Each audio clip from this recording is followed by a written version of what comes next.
Descobri um jeito muito mais inteligente de cuidar do seu dinheiro. Você não sabia que precisava até ser Inter. Inter, o super app da sua vida financeira.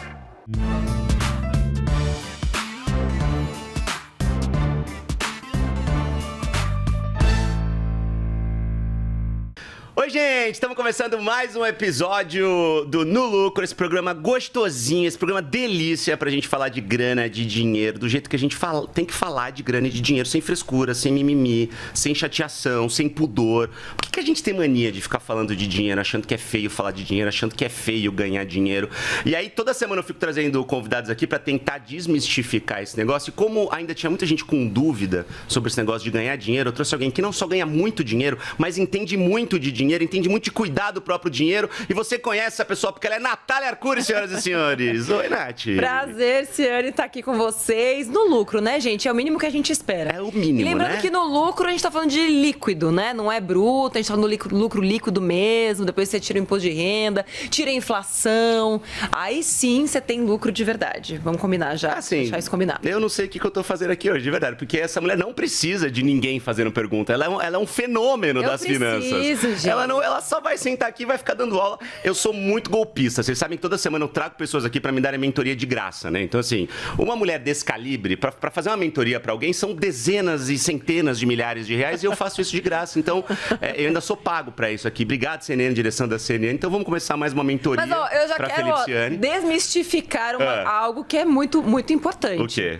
Eu não dou mentorias individuais. Só coletivas. Então você fez bem. Uhum. E outra, hoje, com a mudança de modelo de negócio dentro da Me Poupe, para ter as mentorias, não só minhas, mas dos nossos professores, custa R$ 59,90 por mês. R$ 59,90 por mês. Com todos os cursos, assim, é um jabá, mas é importante a gente falar, porque já foi muito caro um dia, só que a nossa missão sempre foi democratizar o acesso à educação financeira no melhor nível possível. A gente vai falar sobre isso porque isso tem muito a ver com escalabilidade. Exato. E eu quero te ouvir muito daqui a pouco pra gente falar sobre isso também.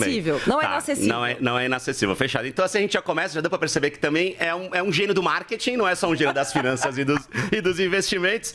Natália Arcuri, gente, assim, é um nome muito, muito, muito conhecido que tá no nosso inconsciente coletivo já quando a gente fala de finanças e dinheiro no Brasil. Queria trazer a Nath aqui no programa já há muito tempo já. Primeiro porque sou fã, segundo porque a gente é corporativista, você é jornalista também. Sim. Você também foi repórter de TV durante muitos anos, como eu. Exato. Né? Então, aliás, viemos do mesmo lugar, você veio do SBT também. Eu trabalhei no SBT muitos anos, Isso. Aí eu fui pra Globo, fiquei muitos anos na Globo, fui repórter Jornal Nacional, tal, não sei o quê, e ainda desde 2019 tô na CNN. Sim. E aqui virei âncora, e estamos nessa festa maravilhosa legal. aqui que a gente tá hoje. Você era repórter da Record, né? Então, eu comecei no SBT. Você começou no SBT também. Também, somos filhos ali do... filhos do Silvio. Filhos de Silvio. Filhos de Silvio. Aí depois eu fiquei 8 anos na Record, até que eu pedi demissão para me dedicar 100% a finanças, ao Me Poupe. E aí, desde então, faz 9 anos. 9 anos já que você tá só com o Me Poupe. Só com o Me Poupe. E já é bastante coisa. Já é bastante Mas coisa. você só faz isso, né?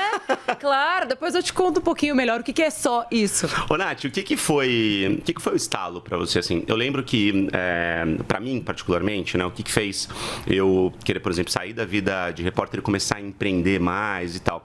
Porque eu queria ter um pouco mais de flexibilidade, um pouco mais de liberdade do ponto de vista de fazer outras coisas, de abrir mais o leque, e queria muito ser âncora também e tal. E aí apareceu a oportunidade aqui da CNN e, poxa, foi uma coisa incrível que aconteceu na minha vida e dei essa grande virada.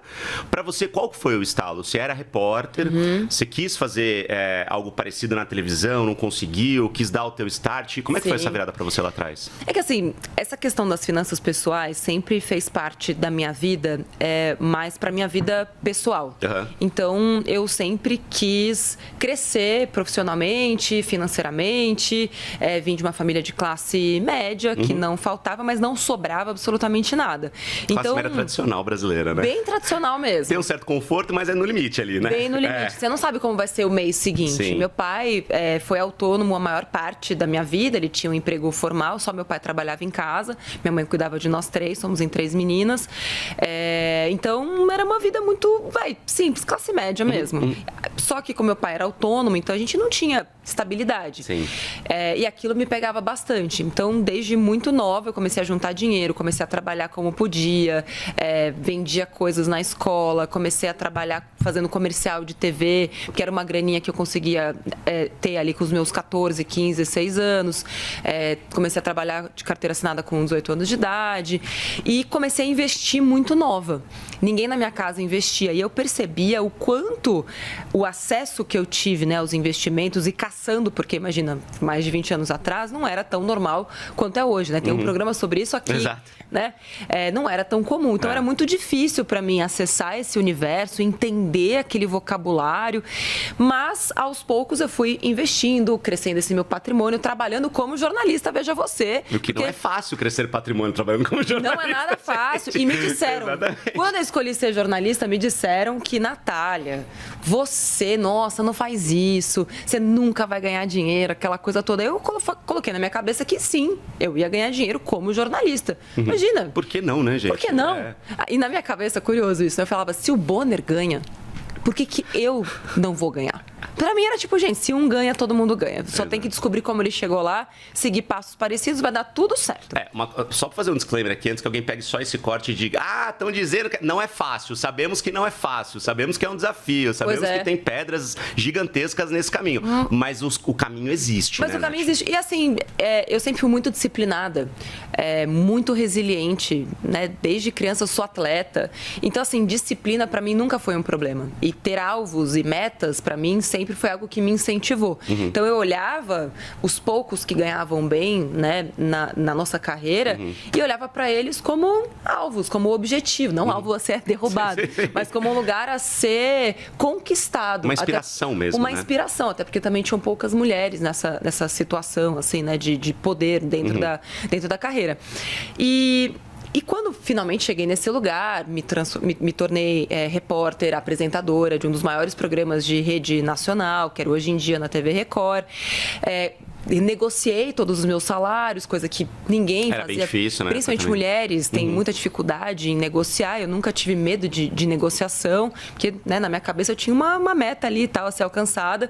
E eu comecei a perceber o quanto aquele conhecimento que eu tinha de mercado, de negociação, de investimentos, era muito valioso e pouco difundido, principalmente para aquelas pessoas que eu entrevistava e tinha a oportunidade de interagir no dia a dia. Mas foi um conhecimento que veio na raça? Na raça. Você foi ali meio pesquisando onde dá, porque não tinha muita referência. Errando. Não existia um Me Poupe naquela época. Com 18 anos eu fiz meu primeiro investimento de risco num fundo de investimentos. Comecei a estudar sobre clube de investimentos. Isso era 2002, muito tempo atrás. Foi quando, inclusive, o Tesouro Nacional surgiu. O Tesouro Nacional surgiu em 2002, que é o ano que eu comecei a investir. Fiz minha primeira previdência aos 18, meu primeiro seguro de vida aos 18. Então, tudo começou muito cedo. Em 2002, o Tesouro Nacional já veio com o Tesouro Direto, não? Era o Tesouro Direto. Já, Tesouro Direto, mas eu não conheci naquela época. Eu conheci acho que uns 5 anos depois. A primeira vez que eu investi em Tesouro Direto foi em 2011. Você começou cedo, inclusive. Mas já tinha já quase 10 tinha uma certa ali, notoriedade, né? Assim. Então, ver a realidade das pessoas como repórter, e você também foi repórter, você sabe como é, aquilo me doía tanto, Felipe, porque eu entendia que boa parte das matérias de tragédia que eu fazia, de deslizamentos, de tráfico, de violência doméstica, de falta de acesso à saúde, educação, todas as injustiças que eu via, eu entendia que a gente tinha uma assimetria que não era só a assimetria da disponibilidade do dinheiro, era da disponibilidade do conhecimento. Eu percebia o quanto aquelas pessoas não tinham o conhecimento necessário para sair daquela situação. E educação básica e educação financeira também. Elas não sabiam como o jogo do capitalismo era jogado. Elas sabem que são oprimidas, digamos assim, mas elas não sabem que se tiverem conhecimento, elas conseguem entrar no jogo. Enfim, e aí isso tudo começou a me pegar, até que, né, um belo dia eu estava fazendo uma reportagem, né, sobre violência doméstica e eu criei um projeto de entretenimento financeiro, de um reality, para pegar pessoas endividadas e transformar essas pessoas endividadas em investidoras em 4 semanas, porque eu sempre fui, tipo, a louca do reality, adorava esses realities de transformação, assim, sabe? Tipo, casa toda ferrada que transforma em casa bonita, a pessoa que era obesa moda, fica magra, o carro destruído que é pimpado. Por que a gente não pode pimpar a vida financeira da pessoa? Mas isso ainda é na televisão. Na televisão. Isso era 2012. Tá. E aí eu sugeri fazer um quadro no programa onde eu trabalhava, justamente para fazer essa transformação, um reality, porque na minha cabeça, poxa, se a gente já tô na TV, se eu consigo levar esse conteúdo, eu atraio os olhos das pessoas para algo que é importante para elas. Eu sei que acharam a ideia ótima e falaram, parabéns, outra pessoa vai fazer esse quadro. Que legal. Bem legal. Bacana. Coisas do universo, né? Acontece. Que acontece. Mas eu fui atrás de conhecimento, porque eu entendi que eu não tive aquela oportunidade, porque apesar de ter o conhecimento empírico, eu não tinha o conhecimento teórico, técnico, não tinha validações. Não tinha certificação de um diploma Não tinha certificação de um diploma, foi aí que eu fui atrás do conhecimento teórico, técnico. E não fui para a faculdade de economia, porque eu também entendi que os economistas não cuidavam muito bem do seu próprio dinheiro. É mesmo? E que se eu quisesse, de fato, ensinar as pessoas a cuidarem do dinheiro, eu tinha que partir para um lugar mais de finanças pessoais, finanças comportamentais, entender o comportamento do ser humano. E aquela coisa, o melhor jeito de educar é dar o exemplo, né? Exato. E a chave toda dessa mudança que eu comecei a propor com o Me Poupe está em você entender como os seres humanos se comportam com recursos escassos. Não é apenas sobre a macroeconomia, sobre o sistema, sobre o governo, sobre política econômica. É muito mais sobre como você lida com as suas frustrações, com as suas crenças, com aquilo que você acredita, com a sua autodisciplina, autocontrole. O ser humano não tem autocontrole. Tem alguma coisa a ver com linha de raciocínio, com jeito de pensar em cultura, Nath? Porque eu sempre falo muito para as pessoas, é um assunto que eu amo também, né? Obviamente, economia, negócios e tal. Sempre escolhi fazer reportagens de um jeito que fosse muito didático, porque eu também concordo que educação é poder e que a gente, muitas vezes, que é jornalista e comunicador, erra fazendo de um jeito que as pessoas, no geral, acabam não entendendo. Eu acho que isso é muito complicado também, então eu sempre fui muito obsessivo por isso. Mas, em vários momentos, eu entendi, conversando com as pessoas, que a gente precisava, talvez, de um choque de mudança de pensamento, porque, na minha opinião, a gente não precisa poupar o dinheiro que sobra. A gente precisa decidir poupar alguma coisa assim que o dinheiro cai na conta. Sim. Porque, senão, a gente acha que é só aquilo que está sobrando. E a gente sempre quer comprar alguma coisa. Exato. A gente sempre precisa de alguma coisa. Exato. Então, se a gente não toma essa decisão antes, a gente acaba não conseguindo. É mais ou menos por aí? É uma mudança de pensamento, assim? Na verdade, o buraco é um pouco mais embaixo, Felipe. Nós somos todos bichos, né? Essencialmente somos, né? Somos animais. Exato. Né?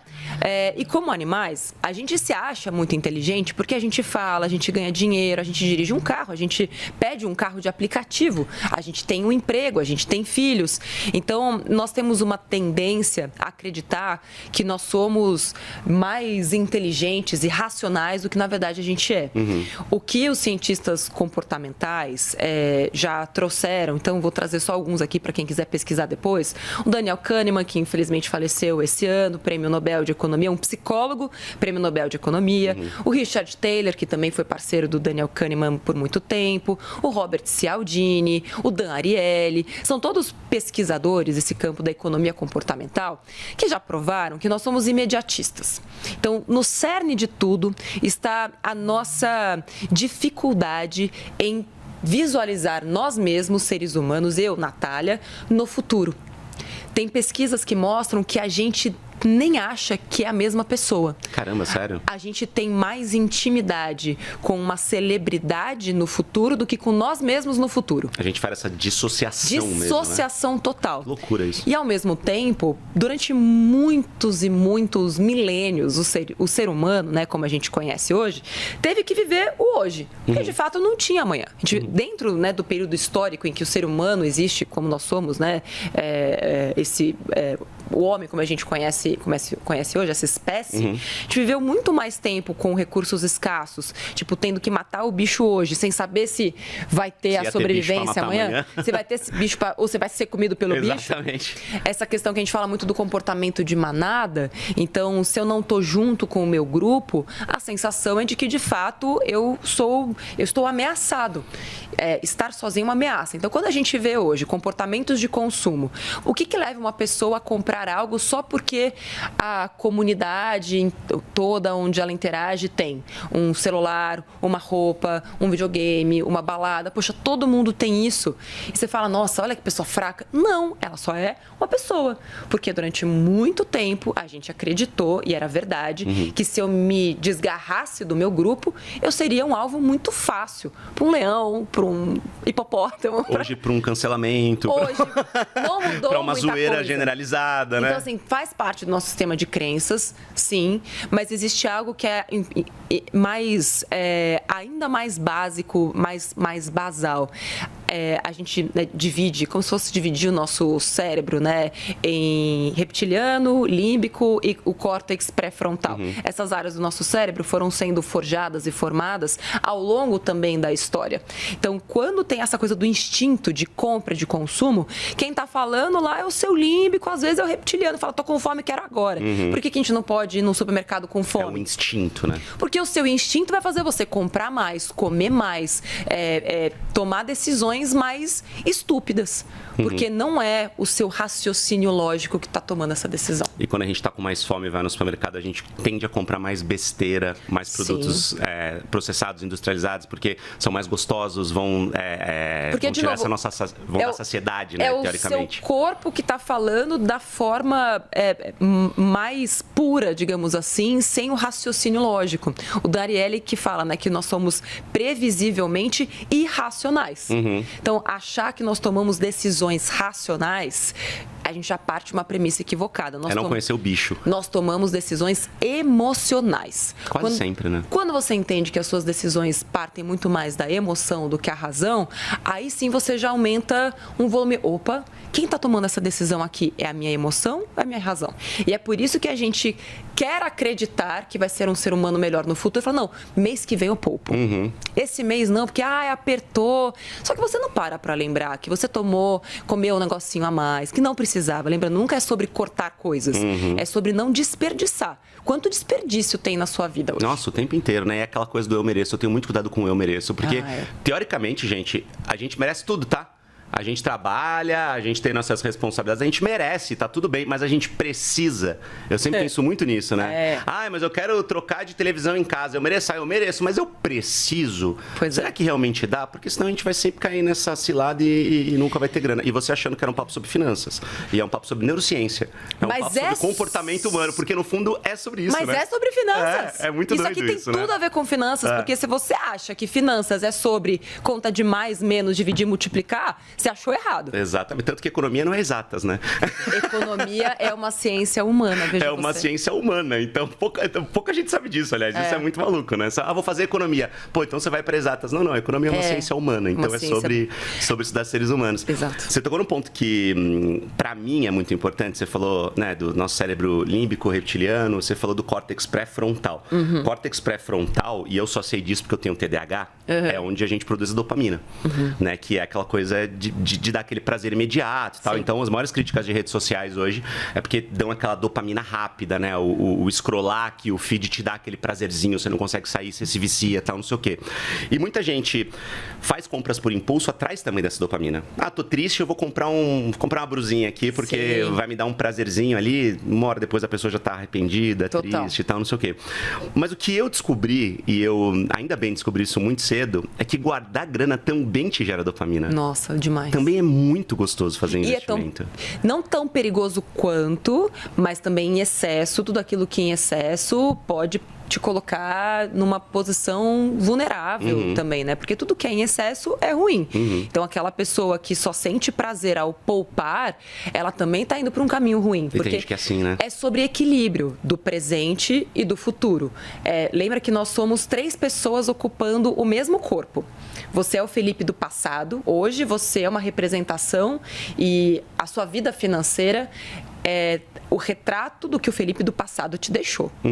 De 1 a 10, que nota você daria pro Felipe do passado? Juntando meus cacos aqui, eu tô... Pro Felipe do passado, em termos de educação financeira? O que o Felipe do passado deixou pro Felipe do presente. Você olha pro passado e fala, pô, Felipão, valeu? Sim.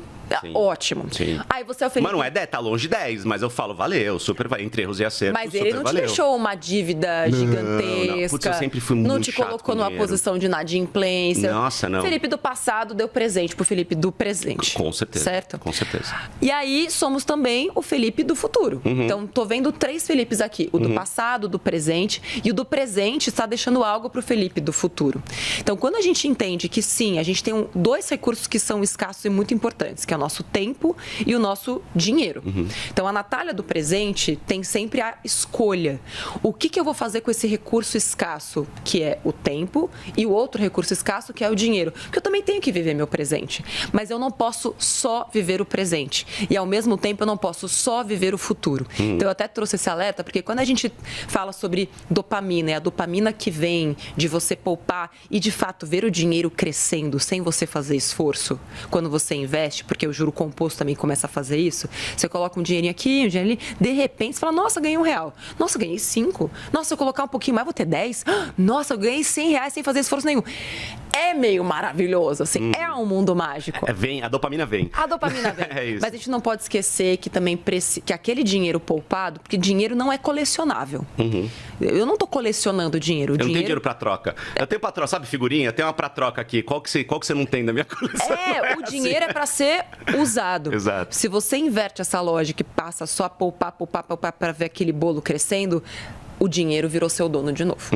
Então tem que tomar cuidado. Exato. Nossa, é muito legal você falar sobre isso, porque é algo que eu não esperaria ouvir de alguém que de uma educadora exatamente, de um educador. financeira. Porque a gente sempre fala poupe, poupe, poupe, poupe, mas a gente tem que bater muito nessa tecla, né, de poupar, justamente porque a gente vive num país onde as pessoas não fazem isso culturalmente, né? E a gente aprendeu, Nath, outra coisa que eu sempre faço questão de falar aqui no Lucro, nas minhas redes, em todos os lugares, é que a gente aprendeu que investimento é poupança e isso não é verdade.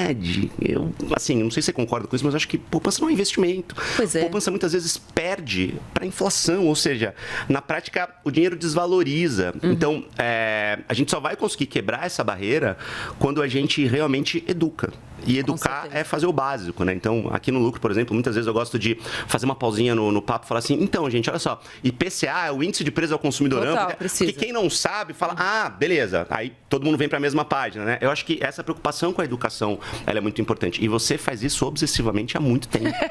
Isso eu estou falando legal. A mesma coisa na internet há muito tempo. Não tem gente que fala, você não cansa. Exato. Tem hora que você começa a se sentir meio tipo o Roberto Carlos, assim, cantando a mesma música. Pela, sei lá, 50ª vez. Mas o que eu sempre digo, e tenho alunos ou ex-alunos que às vezes ficam até chateados e falam, nossa, ela parou no tempo. Ela já foi boa um dia. Ela tá falando a mesma coisa de sempre. Nossa, ela não se atualiza. E aí eu falo, não fui eu que fiquei pequena. Foi você que ficou grande. Exato. Foi você que aprendeu. Mas me permita fazer o que eu fiz com você para quem ainda não acessou o mesmo nível de conhecimento. Nossa, isso é genial. Eu sempre me percebi como uma porta de acesso, como a primeira porta de acesso. E fiz, dentro da Me Poupe, né, uma continuidade com outros especialistas para que as pessoas que passassem por essa porta tivessem também um encaminhamento, para que elas tivessem para onde ir depois. Mas eu continuo sendo a porta de acesso. Sim. Esse é o meu papel dentro da minha empresa, inclusive. E é muito legal ter isso claro, né? Claro. Isso é fundamental. Isso está transparente, está translúcido, né? De exato. qual que é esse teu papel. É pegar a mão e dar esse primeiro passo. Né, e é pessoas, muito né? legal, na verdade, quando as pessoas falam, nossa, como ela ficou fraca com o tempo. Eu falo, uau, porque não fui eu que fiquei fraca, foi você que ficou forte, você que cresceu. E o meu papel como educador foi cumprido contigo. Exatamente. Que legal. Então agora você está livre para ir para a luz. Parabéns. Voe, passarinho. É isso. Voe, passarinho. E se puder, né, assim, fazer aquela coisa básica, né, chama passar o conhecimento adiante. Ajude outras pessoas. Gratidão também, chamar isso. Poxa, eu percebi que aquela pessoa me ajudou, em vez, né, tipo de, né, cuspir no prato que você comeu.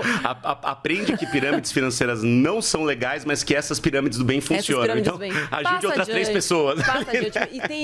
E a maioria passa adiante, Felipe. Tem muitos leitores, alunos, falam, nossa, eu dou seu livro de presente, todo Natal eu dou livro de presente. Eu falo, nossa, obrigada por espalhar a palavra da desfudência, né, para outras pessoas. Isso é muito legal. Deixa eu te falar agora uma coisa super legal, um jeito muito inteligente de cuidar do seu dinheiro. Cashback é um negócio que a gente ouve falar o tempo inteiro, você já conhece, né? Mas você sabe que o cashback do Inter, ele é bem diferente? O dinheiro, ele acaba voltando direto para a tua conta. E aí você pode usar esse cashback do jeito que você quiser. Você pode, por exemplo, investir para esse dinheiro render ainda mais. Você pode comprar alguma coisa no shopping do Super App. Olha como é fácil usar no teu dia a dia. Se você compra, por exemplo, uma Air Fryer nova no Super App, você pode aproveitar o cashback que você tem na conta do Inter para fazer esse pagamento e aí, depois que você faz a compra, você ganha mais cashback e aí você pode usar esse novo cashback para outras compras que vão te dar mais cashback e assim sucessivamente. É tipo um loop de cashback na sua conta. Muito legal, né? Então vai lá, experimente o Super App Financeiro Inter, que você vai ganhar cashback para usar como quiser. Você não sabia que precisava. Até sempre. Ô, Nath, o que é o Me Poupe hoje? O Me Poupe, ele virou um grupo, ele é uma plataforma de educação financeira, sim, mas ele também é uma produtora de conteúdo. O que é exatamente esse produto hoje? Me Poupe hoje é uma plataforma. Eu criei esse nome do entretenimento financeiro, porque justamente as pessoas precisam rir. Já é um assunto chato. O seu cérebro já vai falar para você, isso aí não é pra você, não. Porque as referências são... Não, você não vai entender. Cuidado. Ele vai colocar um monte de restrição pra você não ir. É arriscado. É arriscado. Então, na Me Poupe, eu comecei a usar o entretenimento, eu falo como uma vaselina da educação financeira. Sem que a pessoa perceba, já escorregou pra dentro, já tá lá dentro, tá quentinho, tá gostoso.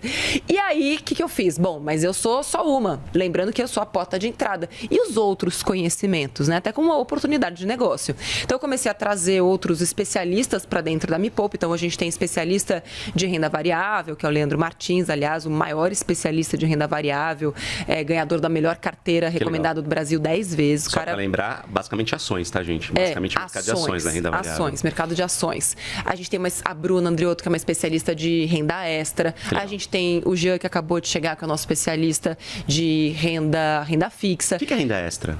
Renda extra, ela ensina as pessoas a ganharem dinheiro. Que legal. Novas linhas de receita Novas mesmo. linhas de receita. Dinheiro novo aparecendo então, na vida. Então, você vai...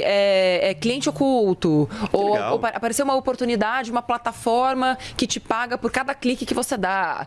Ela fica mapeando tudo isso que existe seguro, porque tem muita oportunidade que não é oportunidade. Bastante. Então, a Bruna, inclusive, foi a minha primeira desfudida do reality. Sério? Lembra o reality que eu falei? Sei. Eu fiz. Que legal. No meu canal do YouTube, depois a gente fez uma sociedade com a Band. E ela foi a primeira pessoa que eu peguei endividada. Ela tinha uma dívida de 70 mil e ela quitou essa dívida. Caramba, e hoje ela ensina outras pessoas. E hoje ela ensina outras pessoas, porque ela virou meio que a musa da renda extra, assim. Impressionante. E aí, hoje, a gente tem um streaming de educação financeira com cursos como a metodologia proprietária. Então, todos os nossos cursos são engraçados, divertidos, tem storytelling, os professores fazem piada, cantam, dançam, se expõem ao ridículo. Então, eu criei um treinamento para ensinar os professores a ensinarem. Então, vai desde o mais básico até o mais complexo. Então, desde uma pessoa endividada até aquela que já tem suas contas em ordem, mas quer aprender mais. Então, vai ter renda variável dentro do Me Poupe Mais. E a gente também tem dentro, né, desse grupo o aplicativo que facilita a vida financeira das pessoas, aplicando automaticamente o dinheiro para elas, simplificando essa curva de aprendizagem. Eu terceirizei a gestão, então hoje não estou mais à frente do negócio, não sou mais CEO, fui CEO por 8 anos. Hoje a Flávia Krieger é quem toca o negócio para que eu possa me dedicar a outros projetos e ficar também na parte criativa. De conteúdo, né? De conteúdo e também formulando esses treinamentos para que esse legado seja passado, para que essa veia do entretenimento fique de fato como um legado dentro da Me Poupe. E isso deve ser um momento desafiador, eu imagino. Eu passei por isso algumas vezes também, a gente estava conversando, né, inclusive, antes de começar a gravar, sobre a importância da gente, em algum momento, quando a gente decide empreender, mas a gente também é produtor de conteúdo, o empreendedorismo dá muito trabalho, né? Então, se você é CEO, você está à frente do negócio, caramba, e aí? E o conteúdo? Você vai produzir, você não vai produzir? Mas se você não produz esse conteúdo e você já é uma pessoa pública, talvez você não consiga beneficiar tanto indiretamente o seu negócio, tal, não sei o quê. Eu tenho uma produtora de conteúdo também, eu senti a necessidade de sair da operação ali, deixar tudo com o meu sócio lá, com o Rafa, para eu me dedicar aos conteúdos e tal. Essa virada para você foi mais um renascimento, vamos dizer assim, porque você passou por vários, né? Foi muito difícil, Felipe, porque eu comecei comecei sozinha. Eu comecei meu canal, eu comecei com um blog e depois eu fui pro YouTube. Então, primeiro eu construí esse blog, começou a ter uma certa relevância. E aí o YouTube estava começando a despontar ali em 2014. Foi quando eu comecei ainda como repórter, a fazer as duas coisas em paralelo. E eu comecei meu canal do YouTube sozinha. Não tinha ninguém nem para me gravar. O símbolo do Me Poupe é uma colher de pau, a Margarete. Eu lembro que eu tô lá quase desde o começo, tá? Porque era com ela que eu fazia o foco da câmera para poder me gravar. Caramba, e era eu que editava. Então, era uma câmera que você virava o visorzinho assim para você mesmo, uma T3i. Nossa, uma T3i. Canon antiga, que não tinha foco automático, gente. Então, hoje, você aponta o celular, o foco é tudo automático, essa câmera não tinha. E era que eu podia pagar. Então, Exato. era uma câmera de segunda mão que eu comprei para poder fazer o canal do YouTube. E aí, eu tinha que gravar na minha casa, não tinha ninguém para me gravar. Fui correndo na cozinha de casa e achei essa colher de pau que tinha um cabo chatinho. Aí eu peguei, e aí com essa colher eu conseguia fazer o tal do foco que não era automático. Então, na verdade, assim, vê se era isso, assim, você tava atrás da câmera, aí a câmera tá aqui. Aí você pegava a colher de pau, esticava o braço e fazia o foco na ponta da colher, é isso? Não, que era mais ou menos onde você ia ficar? Eu tava aqui, a câmera tava onde tá você, tá?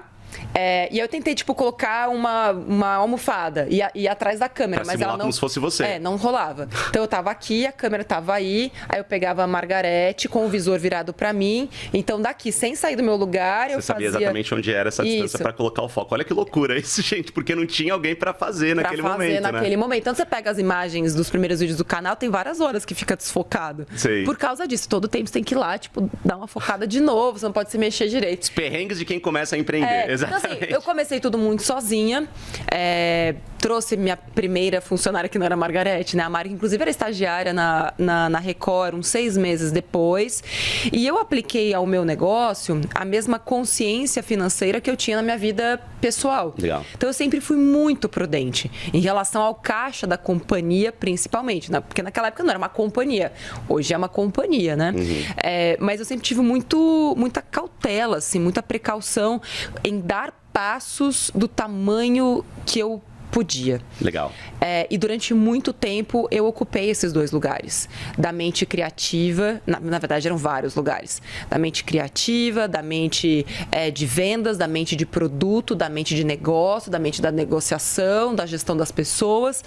Chegou uma hora que não deu mais para fazer tudo. Algum pratinho vai cair, né? Algum pratinho vai cair, porque eu percebi que eu estava ficando doente. A gente fala muito de burnout, enfim, e acredito que foi algo muito próximo disso que eu tive, porque chegou um momento em que eu não conseguia fazer mais nenhum desses papéis. E aí a pessoa física que está debaixo de todos os pratinhos falou, para mim não dá mais. Tudo aí de cima pode cair, porque eu aqui embaixo não estou mais conseguindo segurar. E se você não conseguir segurar, o teu corpo vai segurar de algum jeito. Exatamente. E foi aí que eu comecei esse processo de passagem de bastão, porque também tem muito a ver com comportamento. Eu não sei como é pra você, mas pra mim, que sempre na reportagem, pelo menos eu me sentia muito sozinha. Que você tem uma equipe ali, né, cinegrafista e tal, mas pelo menos nos lugares onde eu trabalhei, o peso era sempre muito sobre a repórter. Sim. Então você tinha que pensar em absolutamente tudo. Eu costumo falar, né? Tipo, os repórteres chiques têm um editor. Eu não tinha. É você que faz seu texto, é você que decupa, é você que faz roteiro, é você que faz tudo. Decupar, para quem não sabe, é pegar o material que foi gravado, ouvir, transcrever, ver onde está cada coisa. Pegar o corte, trabalhoso. Marcar o time code. Então, a minha rotina durante 8 anos foi essa, fazer absolutamente todas as etapas do processo sozinha. Então, quando eu comecei meu negócio, meio que esse era meu modus operandi. Mas para você ter um negócio, você não pode fazer tudo sozinho. Então, foi um processo doloroso mesmo, para eu conseguir abrir mão do controle e confiar que as pessoas iam estar nas posições certas, no lugar certo.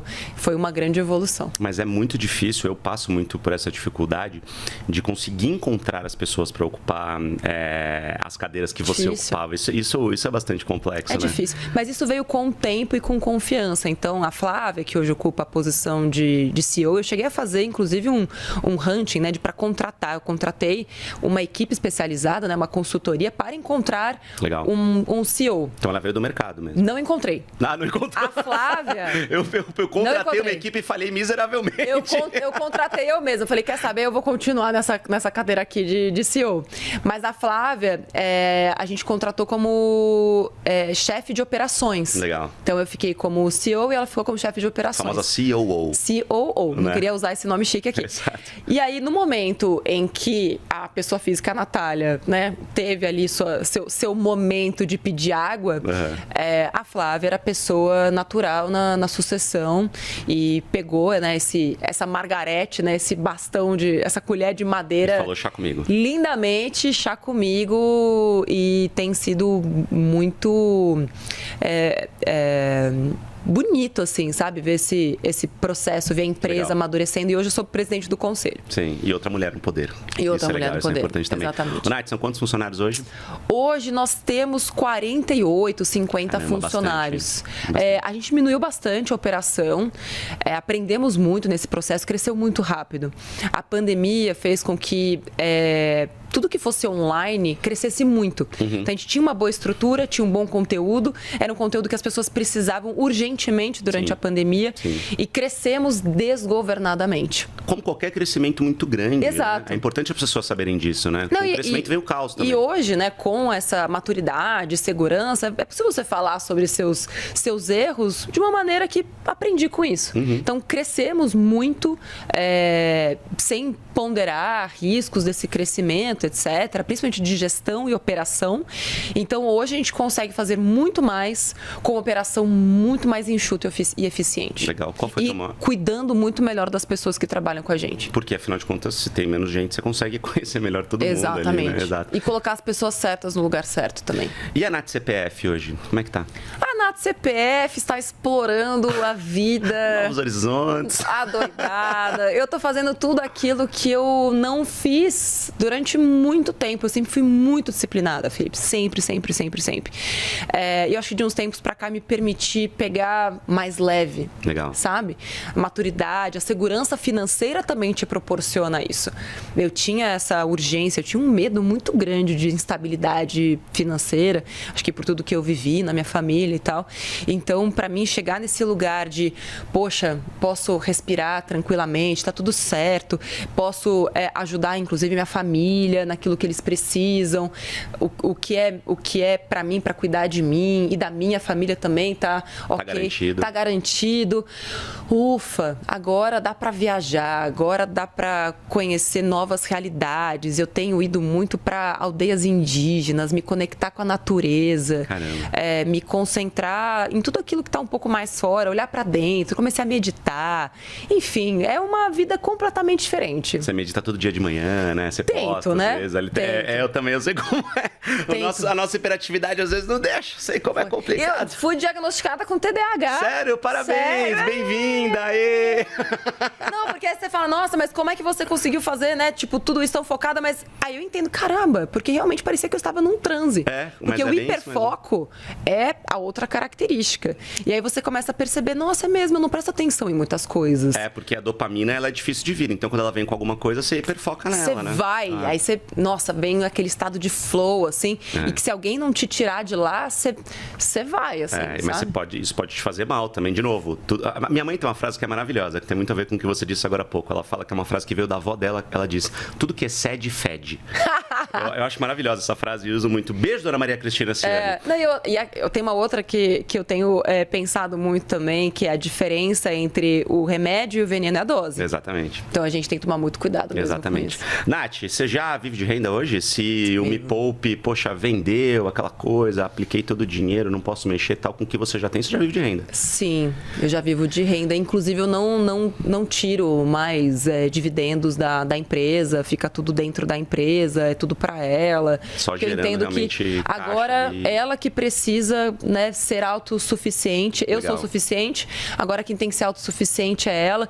E você começa também a questionar. Eu comecei a questionar. Eu sempre fui questionadora, Felipe. Legal. Agora eu comecei a questionar. A gente que é jornalista é muito assim. É um torre. A gente é muito chato, conviver com jornalista é um saco. A gente é muito aquela criança de 6 anos quando começa com... Por quê? Mas por quê? Não, mas por quê? Não, mas você tem que me explicar por quê. E sempre foi assim, né? Sempre. E aí Porque, de repente, você começa a questionar... com uma empresa escalável, eu poderia, de repente, ser bilionária. É super possível, super possível. Difícil, claro, gente, difícil. Nossa, vou virar... Não. Mas quando você entende a dinâmica do mercado, o produto que você tem, sim, isso é possível. Mas eu comecei a pensar, pra quê? Eu preciso. Eu me questiono isso o tempo todo. Pra quem? Por quê? Se um dia eu chegar numa conclusão de que, de fato, ser bilionária vai me permitir, de repente, colaborar com mais pessoas, que talvez esse seria um motivo, mas que eu não preciso ser bilionária para fazer isso, também entendi no meio do caminho. Que tem pessoas que agem como instrumentos e ferramentas, né? Eu posso criar um fundo, posso fazer tanta coisa, né? Enfim, então não necessariamente isso é uma necessidade. Exato. Aí você começa a questionar, por que será que as pessoas precisam ostentar, precisam mostrar que são bilionárias, precisam mostrar que cresceram. Aí eu virei essa chata do rolê, que dentro desse universo de finanças, sim, fez muito dinheiro, e isso me dá muitos privilégios, inclusive de poder ser a chata nos lugares onde os bilionários estão. E aí agora eu fico cutucando eles para que eles doem mais, para que eles entendam o impacto do crescimento de suas empresas no planeta e nas próximas gerações, o quão bons ou maus ancestrais eles estão sendo neste momento, o quanto a dinâmica que nós temos, né, capitalista hoje não é sobre o capitalismo, não, o capitalismo é o que nós temos, mas a gente pode ter um capitalismo consciente, porque está ficando cada vez mais caro viver do jeito que a gente vive hoje. Legal. Esse modelo de crescimento ano contra ano, quarter contra quarter, já se provou insustentável. O planeta não aguenta mais e vai ficar cada vez mais caro. Então, se não é pelo amor, então às vezes eu tento pegar pela dor mesmo. Quanto que você gastou, né, no último ano, por exemplo, agora com a tragédia do Rio Grande do Sul? Quanto que custou para as empresas que estão lá? E a gente não para pensar o quanto nós somos responsáveis por isso. Então, essa é uma chamada de atenção, sim, para os grandes empresários e empresárias, mas também para nós, consumidores e pessoas que, por que não mais uma blusinha agora que eu posso? Porque a blusinha que você está colocando para dentro é um peixe que você está matando no oceano. Exatamente. Que inclusive a indústria da moda é a que mais é insustentável e a que mais polui no mundo. Principalmente fast fashion. Né? Exato. Ô, Nath, em que momento você parou e falou assim, nossa, tô rica? Sabe? Que muito te deu esse estalo? Porque isso é muito pessoal de cada um, né? Eu acho que é aquele momento de iluminação que vem sabe? Você fala assim, nossa, eu tô rico, sabe? Quando que isso aconteceu? E eu espero, para emendar, o primeiro quadro aqui do nosso programa que a gente chama de Abrindo a Carteira. Então, da grana que você tem hoje, percentualmente, mais ou menos, onde tá esse dinheiro? Eu quero muito te ouvir sobre isso, assim. O que você faz com a tua grana? Assim, eu acho que teve vários grandes momentos, Felipe. E nenhum foi mais importante do que o outro. Acho que quando eu comprei o meu apartamento do meu ex-marido, que agora eu já passei do segundo casamento, me deu essa sensação de muito poder. Não de tipo, tô rica, mas eu sou poderosa. Eu posso pagar pela minha liberdade, pela minha escolha, pela minha autonomia. Aquilo me deu muito poder, inclusive para começar o Me Poupe, porque eu tinha muito medo de encarar uma realidade fora da TV. Eu sabia que eu precisava tomar uma decisão de sair, mas eu não conseguia. Sim. Na hora que eu me sinto muito poderosa, eu falo, cara, esse conhecimento tem que estar na mão das pessoas, eu vou pedir demissão. Foi exatamente assim. Então, eu me senti muito poderosa. Depois, o primeiro milhão. Primeiro milhão é um símbolo na vida da pessoa. É um marco, né? É um marco. Quando você olha, você fala, mano, eu tenho R$1 milhão. Sabe o que é? Tipo, ninguém nunca na sua família teve tanto dinheiro. Só que é R$1 milhão investidos, né? R$1 milhão investidos. Não em patrimônio. Não em patrimônio. Imóvel, não, R$1 milhão ali, ó, zerinhos, assim, tipo, era, sei lá, 990 e pouco. Você fala, gente, é só deixar aqui que o mês que vem vai virar R$1 milhão. Exatamente. Enfim, ali foi mais um uau. E acho que depois, quando você percebe que com os dividendos que você tem do teu patrimônio, você pode parar de trabalhar. Isso deve ser um estalo muito maluco também, né? Você fala, caramba, eu posso aposentar se eu quiser. Assim, no começo, pelo menos, você dá uma desbaratinada. Você fala, e agora? Porque acabou o jogo? Acabou? Aí game over. Era isso? Então era só isso? Legal, bacana. Mas você fala, não, e agora? Eu vou trabalhar tanto? Aí você fala, nossa, por que eu tô trabalhando tanto? Eu preciso? Nossa, não, mas eu gosto. Enfim, você dá até umas paranoias, assim, né? Umas coisas que você fala, você começa a repensar Sim. as coisas.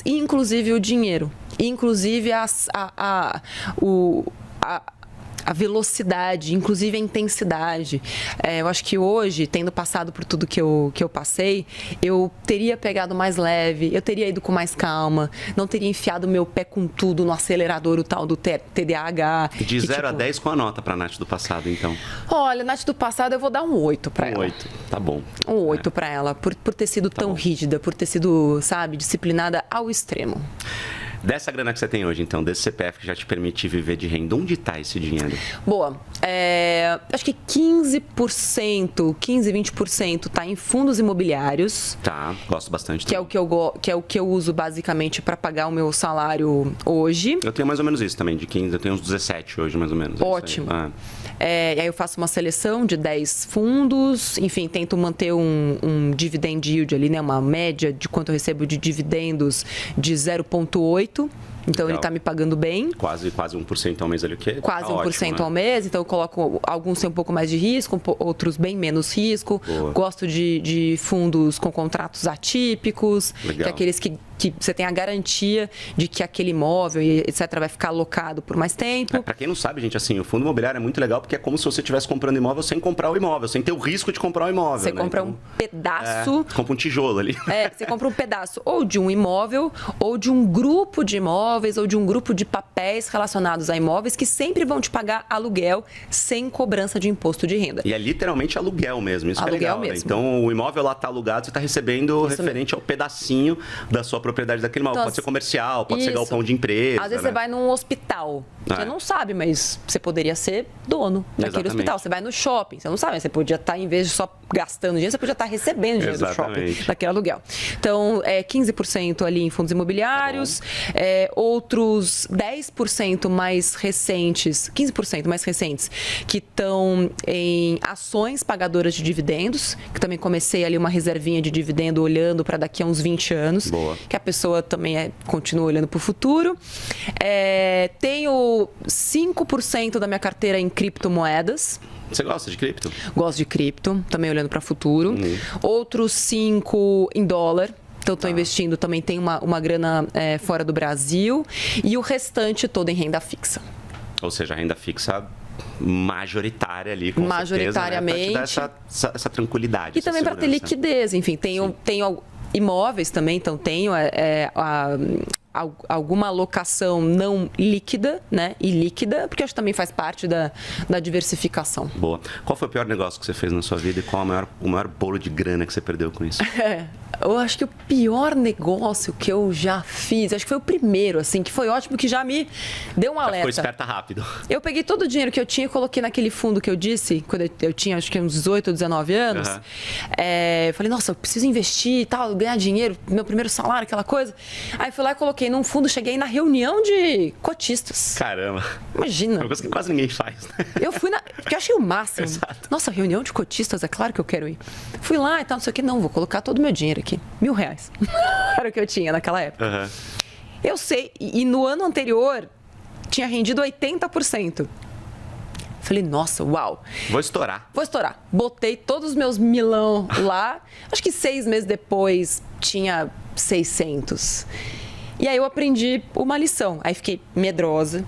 Fiquei muito tempo colocando todo o meu dinheiro na Previdência, que também foi outro erro. Que eu poderia ter, ganhado muito dinheiro com juros e ações nesse período, mas tudo bem, a gente vai aprendendo. Então, e o outro grande vacilo, por falta de conhecimento, foi ter feito um consórcio na hora. Lembra que eu falei que comprei o apartamento do meu ex?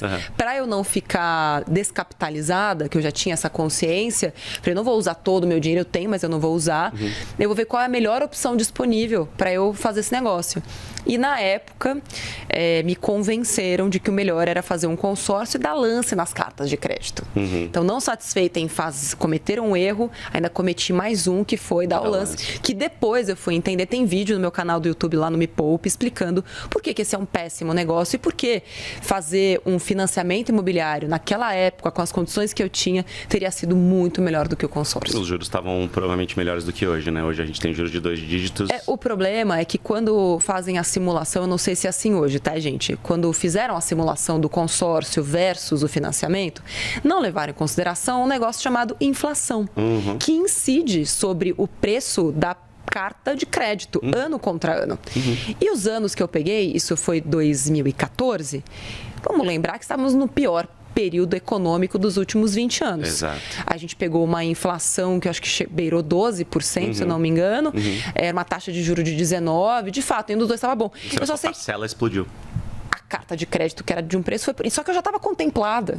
Então, assim, eu não ia ganhar nada daquela valorização. Eu já tinha contemplado tudo. Então, assim, tem vídeo no canal explicando, é um vídeo muito polêmico, inclusive. As pessoas que vendem consórcio me odeiam? Me odeiam.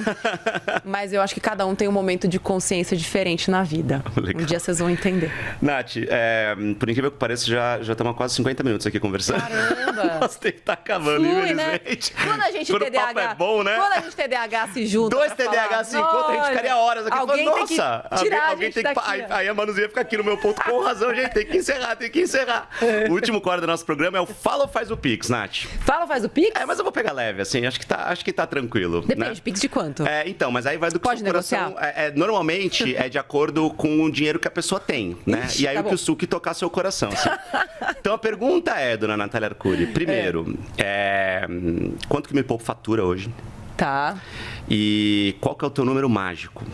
Eu tenho o meu, eu acho que todo mundo tem os próprios números mágicos, né? Eu chamo de número mágico aquela grana que você quer ter que fala, cheguei onde eu queria e a partir de agora eu vou pegar leve. Eu sei que você já passou por esse momento, né? Você já deve ter conquistado alguns números mágicos, mas eu quero saber hoje, qual é o teu número mágico, o que você quer exatamente para o teu futuro nesse novo momento, nessa nova Nath, e como é que tá o faturamento, o que é o Me Poupe em termos de grana? Essa eu não vou nem fazer Pix, nem responder, porque eu acho que quem pode falar sobre isso é a Flávia, que é a CEO do Me Poupe. Tá bom. Eu, como presidente do conselho, não posso mesmo falar. Tá bom, tá? legal. A gente pode chamar ela aqui, vai ser ótimo, inclusive. Legal, mas ano passado vocês divulgaram quando vocês... Não. Não é um dado fixo? Não é um dado divulgado. Divulgado, tá bom. Acho que por questões estratégicas mesmo. Bom. Então o Pix você tem que me fazer. A gente faz um Pix depois. Valorzinho. Você... Tá bom. Eu já estava negociando nenhum Pix, nenhuma coisa. Uma coisa ou outra, entendeu? Mas aí você me faz do tocar seu coração. Tá bom. Quem quiser saber, entra no LinkedIn da Flávia Krieger. É isso. E aí fala, Flávia, quanto que fatura?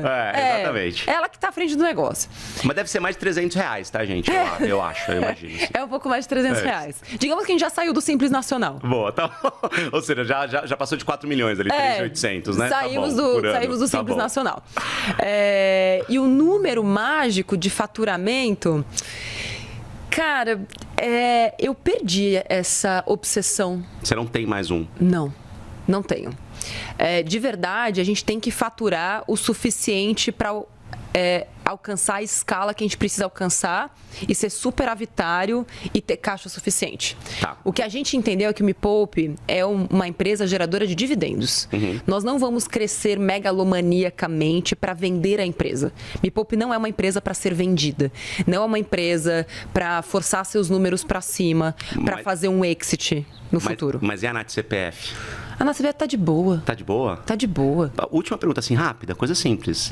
Yes, no question, sim ou não. A Nath CPF já tem mais de 10 milhões aplicados ali com liquidez, mais de 10 milhões. Então tá bom, é isso. Então tá ótimo, vocês perceberam, né? O tamanho dessa mulher. Tem bem mais de 10 milhões, né? Mais de 20, assim, coisa simples.